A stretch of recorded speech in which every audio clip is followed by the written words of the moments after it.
এক মাসের বেশি সময় বাংলায় গা ঢাকা দিয়ে বসেছিল ব্যাঙ্গালোর বিস্ফোরণ কাণ্ডের মাস্টারমাইন্ড দুই জঙ্গি।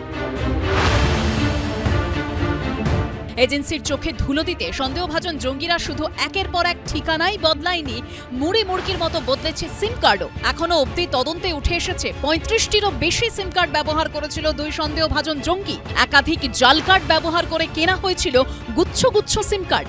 এমনই চাঞ্চল্যকর দাবি করা হয়েছে এনআইএ সূত্রে। এইখান থেকে আধার কার্ড, রেশন কার্ড করে বাংলাদেশ থেকে আসছে, এখানে ট্রেনিং নিচ্ছে বিভিন্ন জায়গায়, আর দিয়ে সারা ভারতবর্ষে ছড়িয়ে গিয়ে অ্যাক্টিভিটি করছে। বারবার এই চোর সরকারের জন্য বাঙালিকে বদনাম হতে হচ্ছে। এনআইএ সূত্রে খবর, ৩৫টি সিম কার্ড, ৩টি ল্যাপটপ, কিছু মোবাইল, ভিপিএন মেশিন, রাউটারের পাশাপাশি নোটবুক, ডায়েরি ও লিফলেট বাজেয়াপ্ত করা হয়েছে। সূত্রের খবর, আগামী দিনে তাদের কোথায় যাওয়ার পরিকল্পনা ছিল সেই সম্পর্কে সেখানে তথ্য ছিল। মোদি আর দিদি তাদের সবসময় আলোচনা কি, তারা চিন্তায় মগ্ন, কি করে দেশটাকে তারা তাদের কবজায় রাখবে, রাজ্যটাকে নিজেদের কবজায় রাখবে, বাকি সব ভাড় হয়ে যায়। তদন্তটা ইনিশিয়েটেড হচ্ছে বেঙ্গালুরু থেকে। যতক্ষণ না বাংলার পুলিশকে কোনো টিপ দেওয়া হচ্ছে, কোনো তথ্য দেওয়া হচ্ছে, ততক্ষণ বাংলার পুলিশ এটা এইভাবে দোষ চাপানোটা কোনো অর্থই হয় না। তবে অজস্র সিম কার্ড ও একাধিক মোবাইল ব্যবহার করেও হয়নি শেষ রক্ষা। সেই মোবাইলই ধরিয়ে দিয়েছে সন্দেহভাজন দুই জঙ্গিকে। তবে এখানে যে প্রশ্নটা জোরালো হচ্ছে তা হলো, কিভাবে এত সহজলভ্য সিম কার্ড? এ প্রসঙ্গে সাইবার বিশেষজ্ঞরা যা বলছেন তা আমার আপনার মতো সাধারণ মানুষের পক্ষেও ভয়ের। আপনি ধরুন আপনার আধার কার্ড এবং বিভিন্ন কেওয়াইসি দিয়ে একটা দোকানে একটা সিম তুলেছেন, আপনার কেওয়াইসি দিয়ে ইমিডিয়েটলি যদি আরো 5টা সিম তুলে নেয় এবং সেই 5টা সিম কিন্তু এরা বিক্রি করে দেয় বিভিন্ন ক্রিমিনাল যে সিন্ডিকেটগুলো আছে। এটার একটা সলিউশন কিন্তু আছে, ট্যাফকপ, TAFCOP।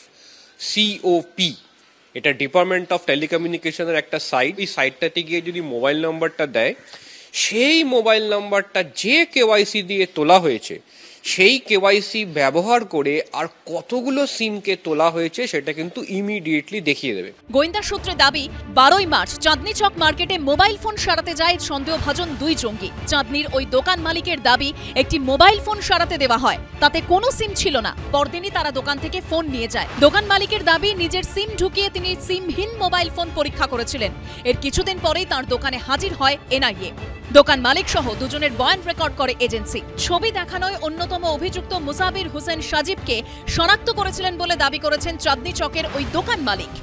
কলকাতা শহরের চাঁদনী মার্কেটের বিভিন্ন জায়গায় তারা ঘুরেছে। एक ही आया था?